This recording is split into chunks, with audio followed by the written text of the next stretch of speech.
नमस्कार दोस्तों, analyser app में आपका स्वागत है। अभिनंदन स्वीकार कीजिए। चलिए दोस्तों, आज हम पंचायतों में आरक्षण के बारे में चर्चा करेंगे।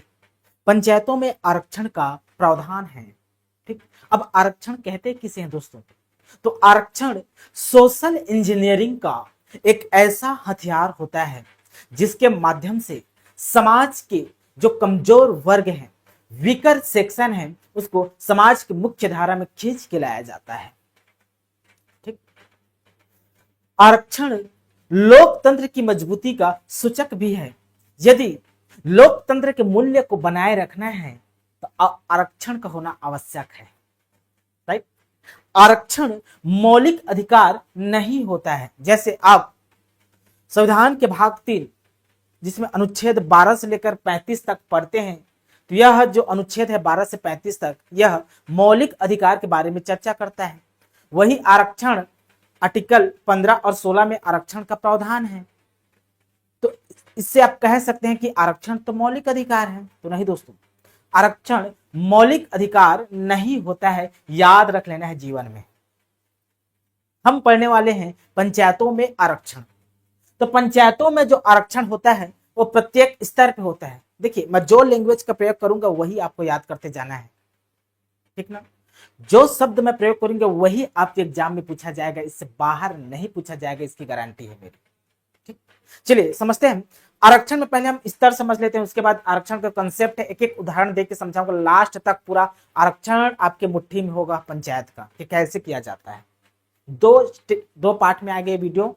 आज आधा पार्ट को पढ़ेंगे और कल इसके आधा पार्ट को। राइट, चलिए समझते हैं। आरक्षण का प्रत्येक स्तर में होता है।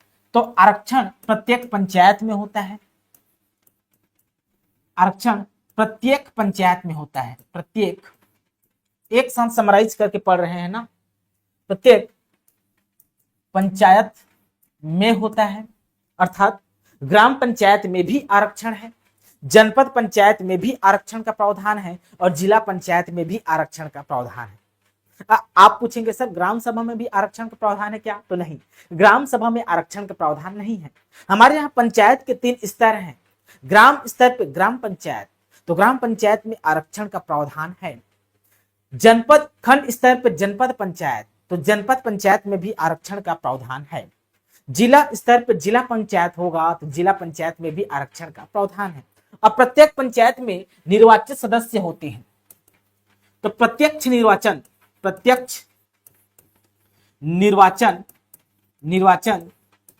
द्वारा भरे जाने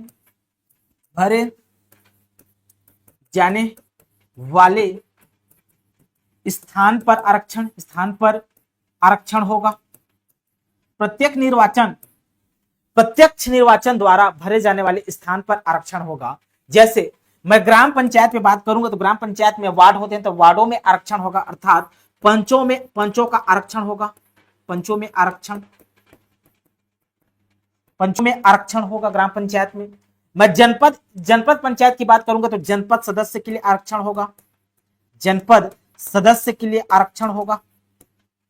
मैं जिला पंचायत के निर्वाचन क्षेत्र की बात करूं तो जिला पंचायत सदस्य के लिए आरक्षण होगा। जिला पंचायत सदस्य के लिए आरक्षण होगा। ठीक, ये प्रत्यक्ष रूप से निर्वाचित होते हैं।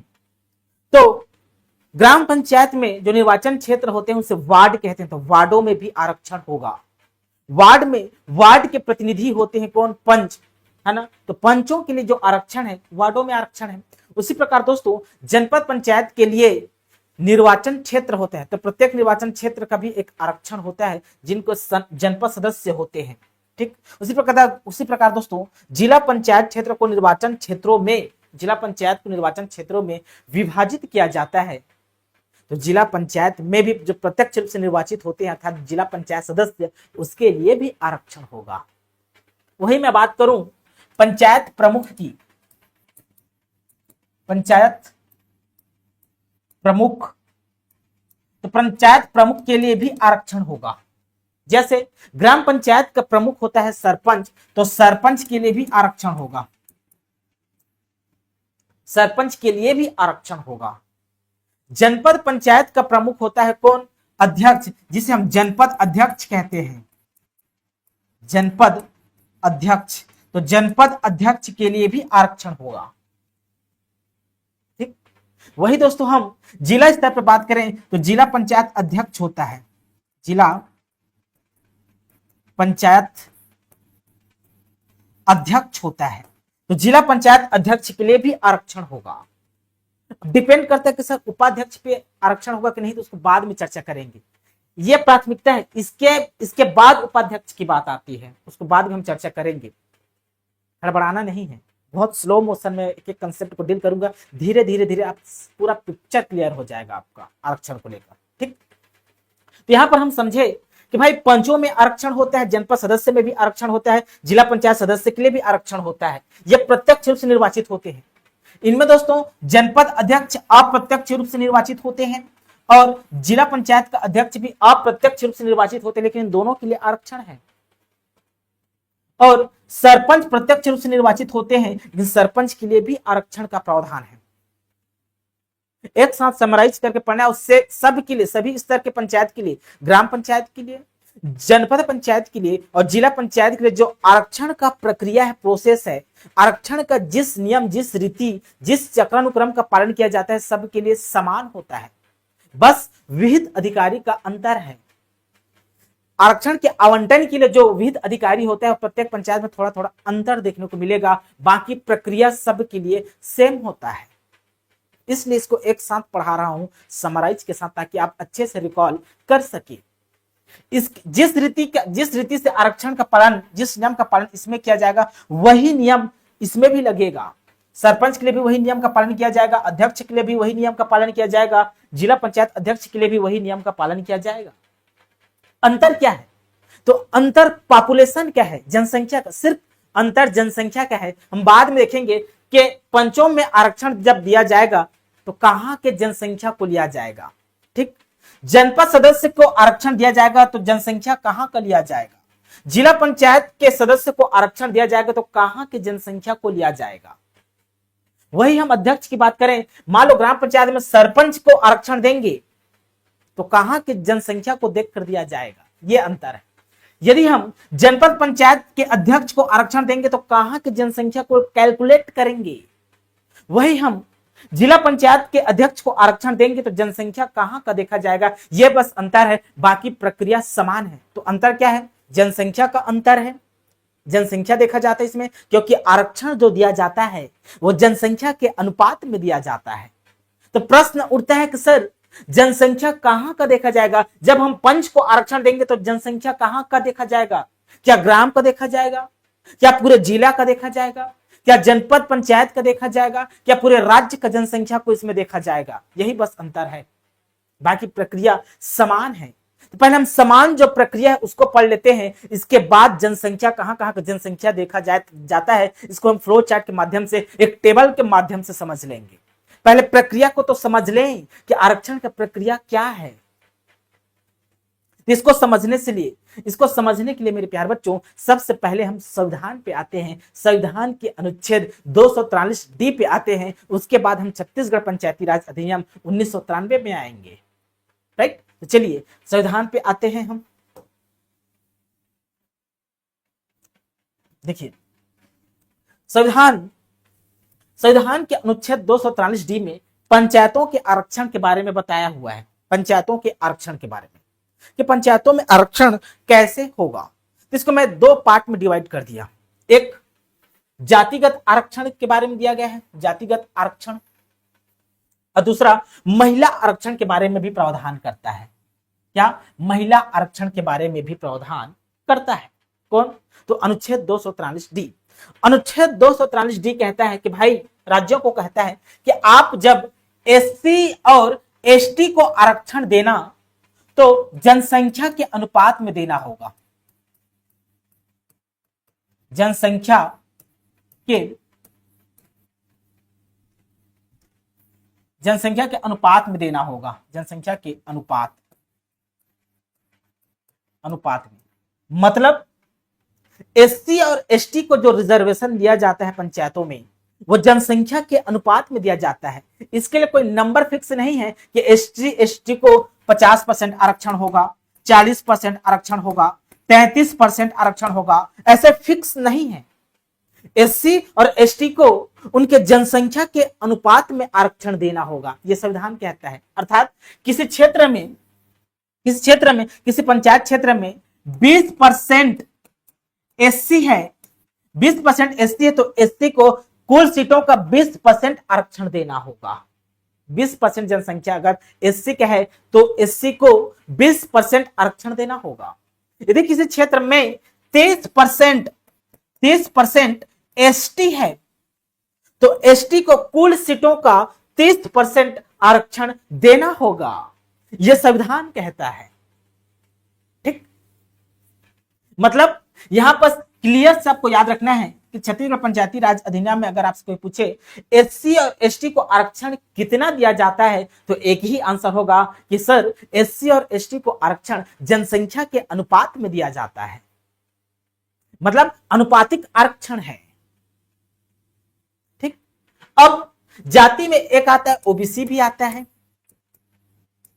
तो संविधान में ओबीसी के लिए आरक्षण का प्रावधान नहीं है पंचायत में, लेकिन संविधान कहता है कि राज्य विधानमंडल चाहे तो राज्य विधान मंडल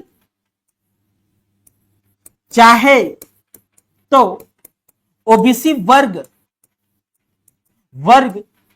को आरक्षण दे सकता है, आरक्षण दे सकता है, ओबीसी वर्ग को आरक्षण दे सकता है।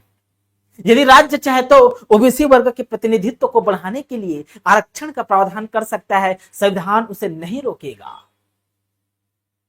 ठीक, तो हमारे छत्तीसगढ़ राज्य ने प्रावधान किया है जिस पर हम चर्चा करेंगे विधिवत। ठीक, यहां तक समझ में आ गया होगा।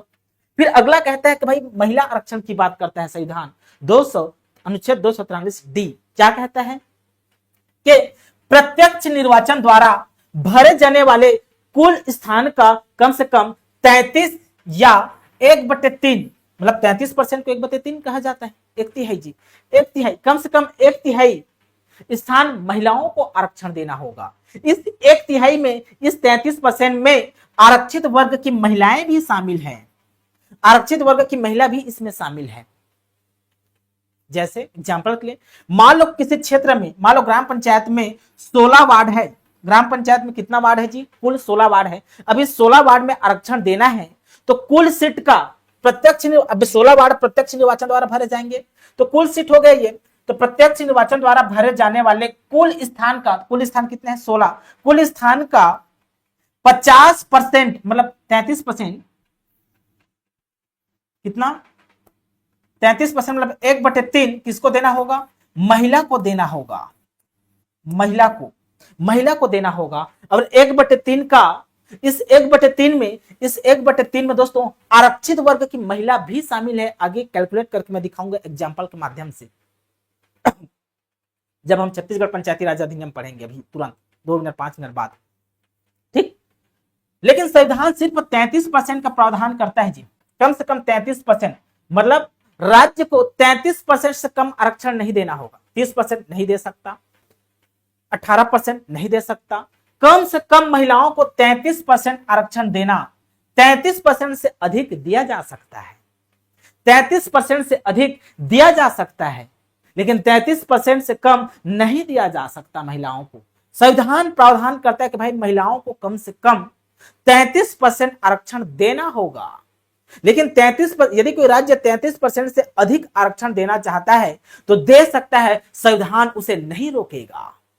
तो हमारे छत्तीसगढ़ राज्य ने अपने महिलाओं को, हमारे छत्तीसगढ़ राज्य की महिलाओं को कितने % आरक्षण दिया है, तो 50% आरक्षण दिया है। मतलब छत्तीसगढ़ के महिलाओं को पंचायत में 50% आरक्षण प्राप्त है। समझ में आ गया होगा। इसी के अनुपालन में, इसी अनुच्छेद 243 डी के अधीन रहते हुए,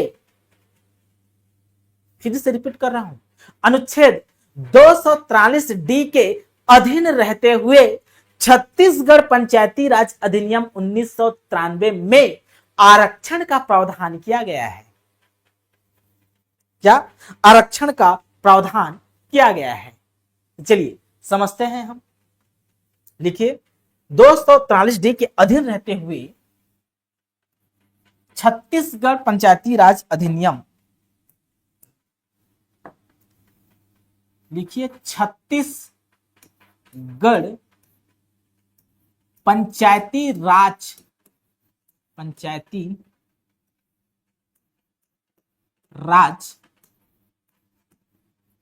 अधिनियम 1993 में आरक्षण का प्रावधान किया गया है। ठीक जी, यहां तक समझ में आ गया होगा। अब सबका क्या क्या अनुच्छेद है, हम एक चार्ट बनाकर, मतलब क्या क्या धारा है, पंच के लिए क्या धारा है, सरपंच के लिए क्या धारा है, मतलब सरपंच के लिए कौन से धारा में आरक्षण का प्रावधान किया गया है, पंच के लिए कौन से धारा में आरक्षण का प्रावधान किया गया है, इसको मैं विधिवत बाद में चर्चा करूंगा, पहले समझ लेते हैं कंसेप्ट को। तो छत्तीसगढ़ पंचायती राज अधिनियम 1993 में जो आरक्षण की बात की गई है, दो आधार पर की गई है। ठीक, इसमें भी दो आधार होगा। क्या? एक आधार होगा मेरे प्यारे बच्चों, इसको अच्छे से लिखता हूं मैं ताकि आपको अच्छे से समझ में आए जी। मैं जिस तरीके से पढ़ाऊंगा ऐसे विश्व में आपको कहीं पढ़ने को नहीं मिलेगा जी, याद रखना। ठीक ना? देखिए, एक जातिगत आरक्षण की बात करता है। जातिगत मतलब वर्ग, जातिगत आरक्षण है, आरक्षण है। और दूसरी तरफ क्या है? महिला आरक्षण है। महिला क्या है जी? आरक्षण है, महिला आरक्षण है। एक तरफ जातिगत आरक्षण की बात करता है और दूसरी तरफ महिला आरक्षण की बात करता है। पहले हम जातिगत आरक्षण को समझ लेते हैं, उसके बाद हम महिला आरक्षण को समझेंगे। ठीक, चलिए जातिगत आरक्षण को हम समझते हैं। तो कहता है, क्या कहता है जी कि इसमें ना जो एससी है या एसटी है, इसको ना एससी एसटी को आरक्षण प्राप्त है। आरक्षण जनसंख्या के अनुपात में है। जनसंख्या के अनुपात में है जी, जनसंख्या के अनुपात में है। मतलब एससी या एसटी को आरक्षण दिया जाएगा तो जनसंख्या के अनुपात में ही दिया जाएगा। इसके लिए कोई संख्या फिक्स नहीं है। इसके लिए कोई संख्या फिक्स नहीं है कि 10% एससी एसटी को आरक्षण होगा, 40% एससी एसटी को आरक्षण होगा, 50% एससी एसटी को आरक्षण होगा, 60% एससी एसटी को आरक्षण होगा। ऐसा कोई नंबर फिक्स नहीं है। मतलब एससी और एसटी को आरक्षण दिया जाएगा तो उसके जनसंख्या के अनुपात में दिया जाएगा, क्योंकि ऐसा संविधान कहता है, अनुच्छेद 243D कहता है। तो उस नियम को पालन करते हुए छत्तीसगढ़ पंचायती राज अधिनियम 1993 में ऐसा प्रावधान किया गया है कि एससी एसटी को आरक्षण जनसंख्या के अनुपात में देना होगा। आगे कंडीशन लिखिए, अब यही से समझते जाना है। लिखिए अब, यदि मेरे प्यारे बच्चों एससी या एसटी का आरक्षण 50% से कम है, 50% से कम हो जाता है, कम है, तो यदि एससी या एसटी का आरक्षण 50% से कम है तो क्या होगा? तो ओबीसी की बारी आएगी। लिखना है, ओबीसी वर्ग को उनकी जनसंख्या के अनुपात में, उनकी जनसंख्या,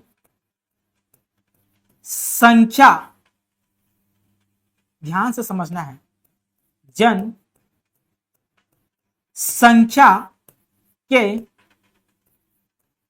अनुपात में यदि एससी और एसटी का आरक्षण 50% से कम है तो ओबीसी वर्ग को आरक्षण उनकी जनसंख्या के अनुपात में दिया जाएगा। ओबीसी वर्ग को उनकी जनसंख्या के अनुपात में आरक्षण दिया जाएगा, आरक्षण दिया जाएगा। स्लो मोशन यहां पे पढ़ा रहा हूं मैं ताकि अच्छे समझ हो जाएगा। यहां तक क्लियर हो गया होगा। यदि एससी और एसटी का जो आरक्षण है, रिजर्वेशन है, वो 50 या 50% से कम है, मतलब 50% से कम है, ठीक, 50% से कम है, तब के केस में ओबीसी वर्ग को आरक्षण दिया जाएगा ना, तो उसके जनसंख्या के अनुपात में दिया जाएगा। तो ओबीसी वर्ग की आरक्षण का प्रावधान कैसे है, तो उनकी जनसंख्या के अनुपात में दिया जाएगा। मतलब ओबीसी वर्ग को भी आरक्षण दिया जाता है तो उसके जनसंख्या के अनुपात में दिया जाता है। किंतु किंतु समझिए आप, किंतु क्या कहता है, लिखिए, किंतु किंतु किंतु लिखिए, अधिकतम आरक्षण की सीमा, किंतु अधिकतम आरक्षण की सीमा, आरक्षण की सीमा 50% है। मतलब अधिकतम आरक्षण की सीमा कितना है, 50%। 50% से ज्यादा आरक्षण नहीं हो सकता एससी एसटी और ओबीसी को मिलाकर ना। एससी एसटी को मिलाकर 50% से ज्यादा आरक्षण हो सकता है, लेकिन जब एससी और एसटी को, एससी एसटी का आरक्षण 50% से कम है तो ओबीसी को आरक्षण उसकी जनसंख्या के अनुपात में दिया जाएगा, लेकिन तीनों को मिलाकर 50% से ज्यादा आरक्षण नहीं हो सकता। 50% से ज्यादा आरक्षण नहीं हो सकता, ठीक। अब यही पास नोट करके लिखिए, इसको बाद में समझेंगे महिला आरक्षण को। यही पास इसके नीचे नोट करके लिखिए। इसके नीचे नोट क्या लिखना है, यहां पास ऐसे नोट लिखना है जी। नोट में आपको क्या लिखना है, महिला आरक्षण को बाद में समझेंगे भी, इसको समझने के बाद, ठीक।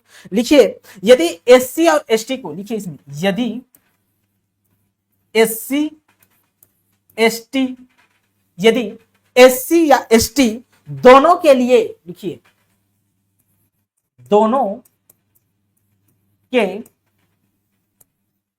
लिए 50% या 50% से अधिक, दोनों के लिए ना, दोनों को मिलाकर, एससी या एसटी दोनों को मिलाकर 50 से 50% से अधिक स्थान आरक्षित हैं, अधिक स्थान आरक्षित हैं, तो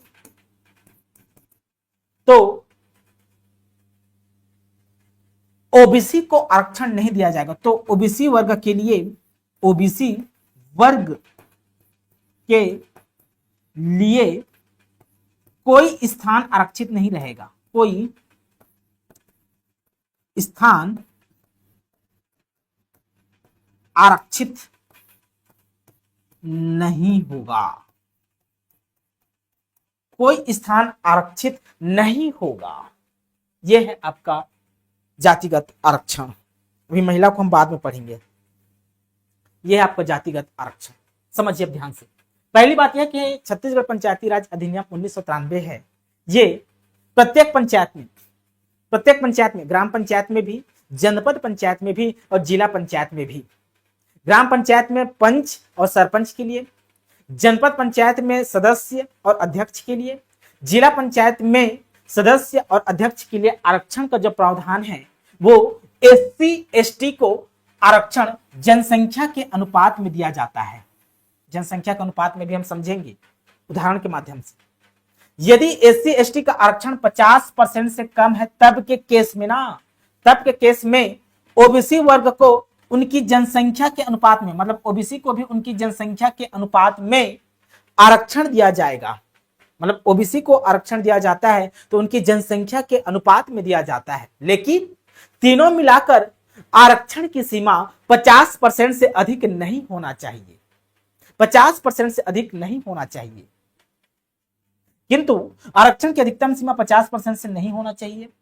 नोट यह है, यदि एससी एसटी दोनों के लिए 50 या 50% से अधिक स्थान आरक्षित हैं, एससी या एसटी दोनों के लिए 50 या 50% से अधिक स्थान आरक्षित हैं, तब के केस में ओबीसी वर्ग को कोई आरक्षण नहीं दिया जाएगा। यह रहा एससी एसटी और ओबीसी का खेल। अब इसको मैं एग्जाम्पल के माध्यम से समझाता हूं, उसके बाद हम महिला आरक्षण पे आएंगे। अभी महिला आरक्षण को होल्ड करके रखते हैं जी, महिला आरक्षण को अभी होल्ड करके रखते हैं। ठीक, इससे पहले मैं SC ST और OBC आरक्षण का जो रिलेशन है, जो कंसेप्ट है, इसको मैं बिल्ड कर देता हूं। चलिए, तो कैसे बिल्ड करते हैं? तो इसके लिए हमको 3 केस समझना होगा। कितना केस? 3 केस। मैंने एक केस इधर बनाया, समझिए इसका 3 केस। मतलब किसी पंचायत क्षेत्र, कोई भी पंचायत क्षेत्र को लेकर चलता हूं मैं, चाहे मैं ग्राम पंचायत की बात करूं, चाहे जनपद पंचायत को भी पंचायत क्षेत्र को, अब पंचायत को वार्डों में विभाजित किया जाता है, जनपद पंचायत को निर्वाचन क्षेत्र में, जिला पंचायत को भी निर्वाचन क्षेत्र में, तो कोई भी पंचायत आप मान सकते हैं। ठीक, मैं उदाहरण समझा रहा हूं, इसी को सब में अप्लाई करना है, इसी को सब में अप्लाई करना। 3 केस के माध्यम से हम OBC के आरक्षण को समझने वाले हैं। तो जो 3 केस मैं बता रहा हूं, सिर्फ OBC के आरक्षण को समझाने के लिए बता रहा हूं। मान लो किसी क्षेत्र में, कोई भी पंचायत क्षेत्र है ना, ये तीनों पंचायत क्षेत्र है, इस पंचायत क्षेत्र की कुल जनसंख्या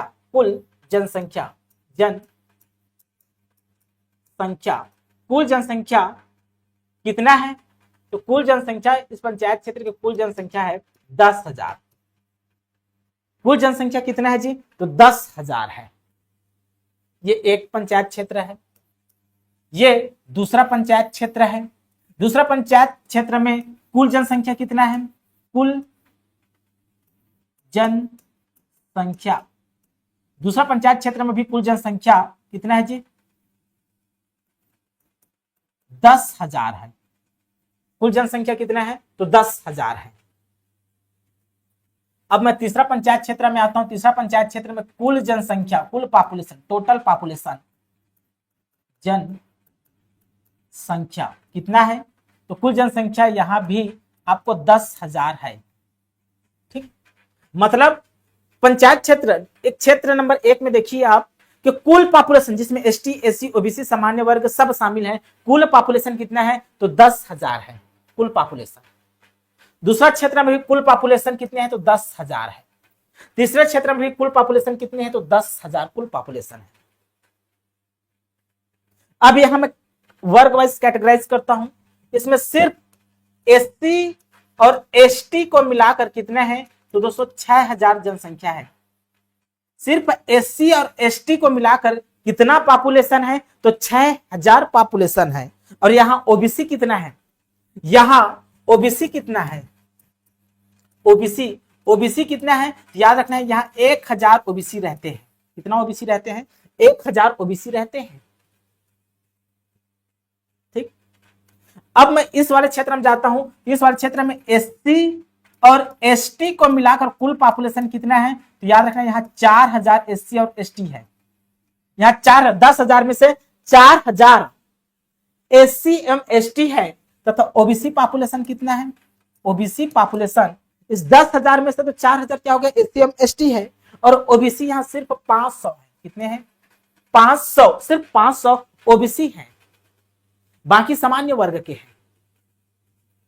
यहां तीसरा में देखूं तो SC एवं ST के पॉपुलेशन की मैं बात करूं तो यहां भी कुल 10,000 में से 4,000 SC एवं ST कैटेगरी के हैं।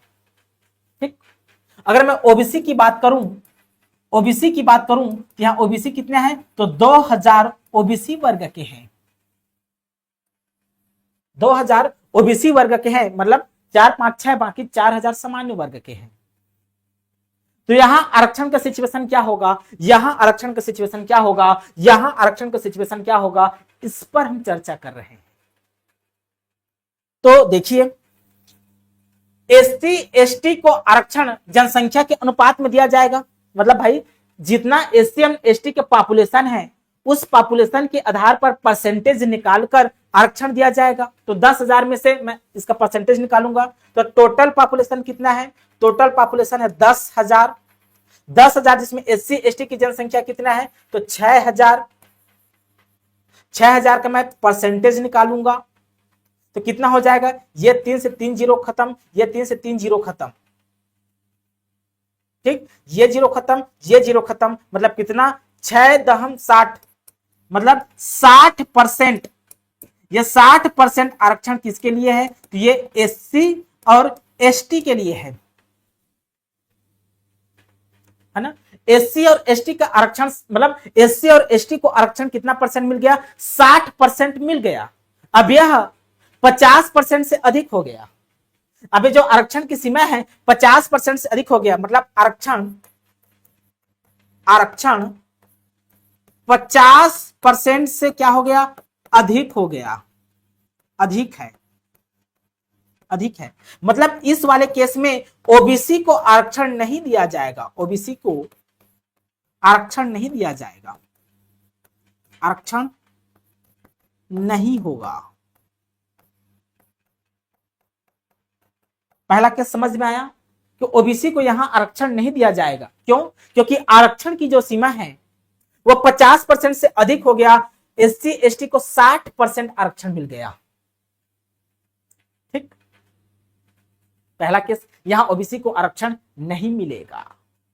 दूसरा केस पर आइए। दूसरा केस पे एससी और एसटी को आरक्षण दिया जाएगा तो इसके जनसंख्या के अनुपात में दिया जाएगा। तो कितना परसेंट निकलता है देखिए। तो मैं 10,000 में से 10,000 में से मैं 4,000 को परसेंट निकालूंगा, गुणित 100 करूंगा। ठीक, तो 3 जीरो से 3 जीरो खत्म, ये जीरो और ये जीरो खत्म, तो 4 दहम 40, 10 चौक 40, 40%, 40% एससी एसटी को आरक्षण दिया जाएगा। एससी और एसटी को आरक्षण कितना परसेंट हो दिया जाएगा? 40%। अब यह 40% 50% से कम है तो ओबीसी को आरक्षण दिया जाएगा। अब 40 में से क्या 10%, क्या 10% सीधा उठा के ओबीसी को दे दिया जाएगा क्या? अब 40 में से टोटल आरक्षण की सीमा 50% होना चाहिए। 40% आरक्षण मिल गया किसको? एससी और एसटी को। तो क्या इसमें 10% बच रहे, इसको 10% को ओबीसी को दे दिया जाएगा क्या? तो नहीं, ओबीसी को उनके जनसंख्या के अनुपात में दिया जाएगा। तो ओबीसी की जनसंख्या का अनुपात कितने हैं? तो चलिए निकाल लेते हैं जनसंख्या का अनुपात। कैसे निकालेंगे? तो ओबीसी की जनसंख्या कितने हैं? 500। तो 500 लिखूंगा ऊपर में, नीचे में लिखूंगा कितना मैं? तो 10,000, 10,000 लिखा, गुणित में 100 से भाग गुणा किया। ये 2 जीरो से ये 2 जीरो खत्म, ये 2 जीरो से ये 2 जीरो खत्म, अर्थात यहां निकल के आया 5%। 5% मतलब ओबीसी वर्ग को सिर्फ यहां 5% आरक्षण मिलेगा। क्यों? क्योंकि ओबीसी की जनसंख्या 500 है, उसकी जनसंख्या के अनुपात में आरक्षण दिया जाएगा। अर्थात इस वाले क्षेत्र में कुल आरक्षण कितना हो गया? कुल आरक्षण कितना हो जाएगा? तो 40% एससी एसटी को प्लस 5, अर्थात कुल आरक्षण 45% हो गया। कुल आरक्षण कितना हो गया? 45% हो गया। ठीक, ये वाला नियम इसमें लागू नहीं होगा जी कि 10% उठा के ओबीसी को सीधा दे दिए, ऐसा नहीं है। ओबीसी को आरक्षण दिया जाएगा तो उसके जनसंख्या के अनुपात में दिया जाएगा। क्लियर? समझ में आ गया होगा। ठीक, अब इस वाले केस में आते हैं। अब इस वाले केस में एससी एसटी का आरक्षण दिया जाएगा तो उसके जनसंख्या के अनुपात में दिया जाएगा। तो 4,000 अपॉन 10,000 करूंगा और मैं इसको 100 से गुणा करूंगा तो निकल के आ जाएगा 40%। 40%, ठीक, 40% मतलब एससी और एसटी को आरक्षण दिया जाएगा कितना? तो 40%। अब यहां 10% बच रहे हैं तो सीधा सीधा 10% को उठा के मैं ओबीसी को नहीं दूंगा, ओबीसी की जनसंख्या अनुपात निकालूंगा। तो ओबीसी की जनसंख्या अनुपात कितना है? 2000 है। ठीक, तो मैं 2000 को ऊपर लिखूंगा, अपॉन 10,000 से डिवाइड करूंगा और अपॉन मैं 100 से गुणा करूंगा तो क्या निकल के आएगा? तो 3 जीरो से 3 जीरो खत्म, ये जीरो से ये जीरो खत्म, निकल के आया 20%। मतलब ओबीसी का अनुपात तो 20% है, या ओबीसी का अनुपात 20%। तो क्या ओबीसी को 20% उनकी जनसंख्या के अनुपात में आरक्षण दे देंगे क्या? ओबीसी को उनके जनसंख्या के अनुपात में 20% आरक्षण दे देंगे क्या? तो नहीं, क्योंकि 40 में 20 जोड़ेंगे तो निकल के आ गया कितना? 60 आ गया, 60%। ये मान्य नहीं होगा क्योंकि अधिकतम आरक्षण की सीमा 50% है एससी एसटी और ओबीसी को मिलाकर। तो 20% नहीं देंगे। हमको 50% की सीमा का पालन करना है, तो 20 नहीं, ओबीसी को यहां ओबीसी वर्ग को केवल 10% आरक्षण दिया जाएगा। ओबीसी वर्ग को 10% आरक्षण दिया जाएगा, तभी तो 40 और 10 मिला के 50% होगा। अब अच्छे से ओबीसी आरक्षण आपको समझ में आ गया होगा। मतलब ओबीसी को जो आरक्षण दिया जाता है वो उनकी जनसंख्या के अनुपात में दिया जाता है, लेकिन 50% की अधिकतम सीमा का पालन करना होगा। समझ में आ रहा होगा?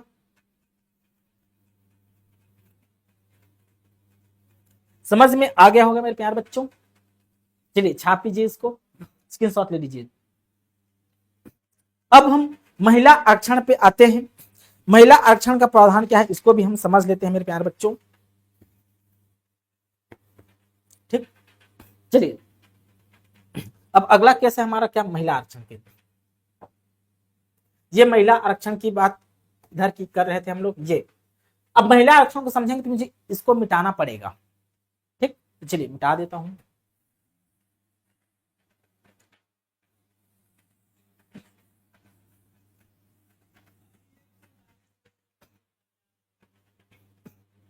महिला आरक्षण का प्रावधान छत्तीसगढ़ पंचायती राज अधिनियम में कैसा है, देखिए कैसा है इसमें। देखिए आप, कुल स्थान का मतलब किसी पंचायत क्षेत्र का कुल स्थान का, कुल स्थान का 50% क्या है, महिला आरक्षण है। महिला आरक्षण है। कुल स्थान का 50% क्या है जी, महिला आरक्षण। भी एग्जाम्पल के माध्यम से मैं एक्सप्लेन करूंगा। कुल स्थान का 50% महिला आरक्षण है। इस 50% में इसका दो कैटेगरी बनेगा। आरक्षित स्थान का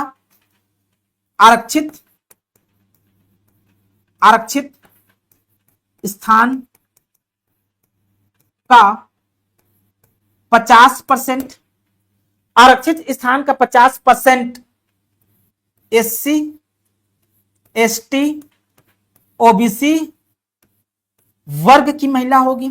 वर्ग की महिला होगी।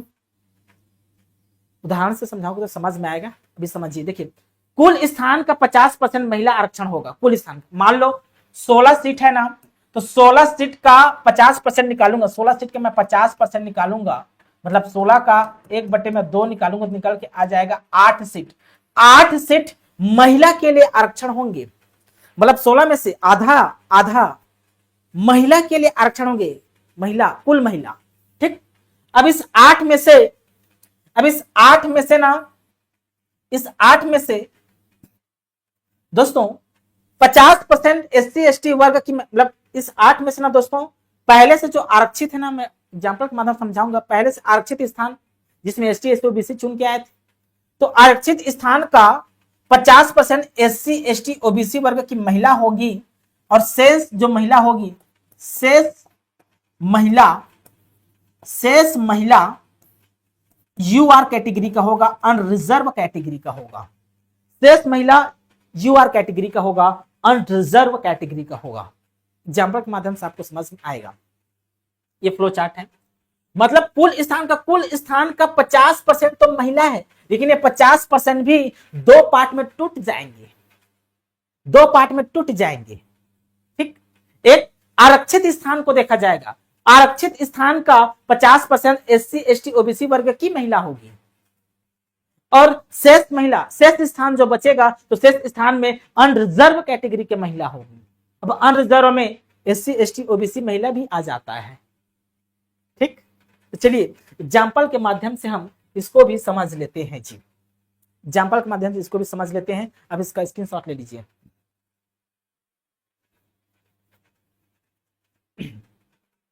चलिए इसको भी हम समझ लेते हैं।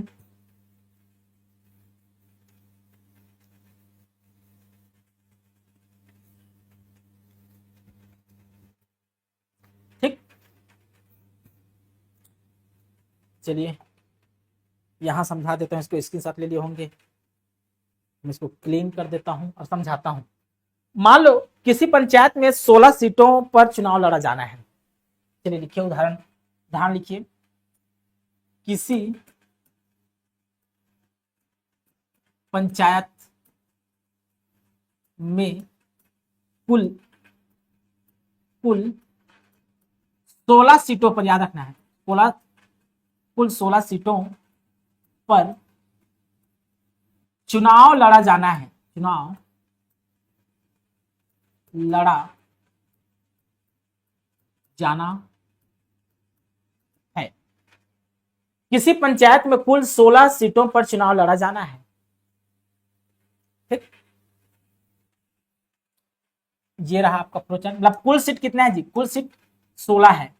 कुल सीट कितना है दोस्तों, याद रखना है, कुल सीट कितना है जी? इसको मैं अंडरलाइन करता हूं, कुल 16 है, कुल 16। अब इस 16 में कैलकुलेशन करना है हमको, है ना। 16 में कैसे कैलकुलेशन करेंगे?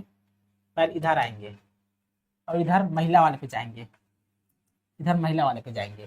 ठीक, अब इसको समझिए। अब इस 16 स्थान में ना एससी एसटी को आरक्षण, एससी और एसटी को आरक्षण जनसंख्या के अनुपात में दिया जाएगा। जनसंख्या के अनुपात में दिया जाएगा, जनसंख्या के अनुपात में दिया जाएगा। एससी एसटी को आरक्षण जनसंख्या के अनुपात में दिया जाएगा। मान लो एससी एसटी की जनसंख्या 50% है, इस क्षेत्र में 50% है, मतलब यहां ओबीसी को आरक्षण नहीं मिलेगा। ओबीसी वाला कंसेप्ट हम पढ़ चुके हैं। यहां ओबीसी को आरक्षण नहीं मिलेगा, सिर्फ एससी और एसटी को आरक्षण मिलेगा। तो 16 का मैं ना 50% निकालूंगा, तो 16 गुणित 50% मतलब 1/2 से मैं भाग करूंगा तो निकल के आ जाएगा 8 सीट। तो 16 में से 8 सीट एससी और एसटी के लिए हैं। 16 में से 8 सीट एससी और एसटी के लिए हैं। 8 सीट भाई, 8 सीट एससी और एसटी के लिए है। अब इस 16 में से ना कुल सीटों का आरक्षण, कुल सीटों का आरक्षण यहां लिखिए, महिला आरक्षण में लिखिए आप,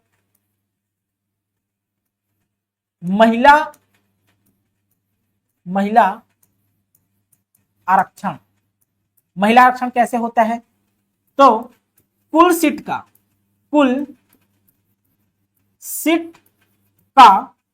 50% होगा। कुल सीट का 50% होगा, तो कुल सीट का 50% में निकालूंगा। कुल सीट कितना है? तो कुल सीट 16 है। अब ये 16 का मैं 50% निकाला, मतलब इसको मैं 1/2 से भाग दिया। अरे यार, कुल सीट का 50% निकाला, इसको मैं 16 को 1/2 से भाग दिया, निकल के आया 8 सीट। मतलब 16 में से तो दोस्तों 8 सीट एससी और एसटी के लिए रिजर्व हो गया। 8 सीट एससी और एसटी के लिए रिजर्व हो गया। अब ये 16 में से 50, अब ये 16 में से 50%, मतलब 8 सीट सिर्फ क्या होगी? महिला होगी। 16 में से 8 सीटों पर एससी और एसटी हो गया। अब ये 16 में से 8 महिला भी होंगे, क्योंकि 50% आरक्षण महिला को प्राप्त है। लेकिन ये 2 भाग में डिवाइड होंगे। कैसे? अब ये 8 सीटों को मैं 2 भागों में डिवाइड करूंगा। अब यहाँ 8 को कैलकुलेट करना है ना, अब 2 भागों में डिवाइड होगा, 2 भागों में। 8 महिला चुन के आना है ना, पूरे पंचायत में इस क्षेत्र में 16 सीट में से 8 सीट महिला चुन के आना है, 8 सीट महिला। अब 8 में ना एससी एसटी वर्ग की महिला भी शामिल होंगे। तो कुल आरक्षित स्थान में लिखिए, कुल आरक्षित स्थान में, आरक्षित मतलब कुल ऐसे लिखिए, इसमें इसको ऐसे, कुल एससी एसटी ओबीसी आरक्षित स्थान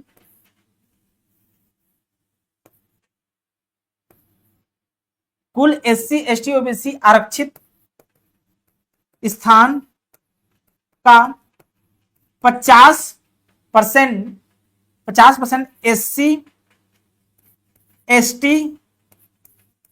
OBC वर्ग की महिला होगी, वर्ग की महिला होगी। कुल SC ST OBC आरक्षित स्थान का 50% SC ST OBC वर्ग की महिला होगी। मतलब कुल SC ST OBC आरक्षित स्थान कितने हैं? 8 है। मतलब SC ST चुन के कितने हैं? 8। तो मैं 8 का मैं ना 50% फिर निकालूंगा, इस वाले 8 का ना, ये जो 8 है इस वाले 8 का है, इस वाले 8 का मैं क्या निकालूंगा? 50%। जब मैं 50% निकालूंगा इसका, तो 8 का आधा कितना होता है? तो 4। ये 4 होंगे ना, ये 4 SC ST OBC हो सकते हैं। इसमें OBC नहीं होगा क्योंकि यहां पर सिर्फ SC ST है। तो SC या ST हो सकते हैं। मान लो यहां पास OBC भी रहता तो यहां OBC महिला शामिल होता।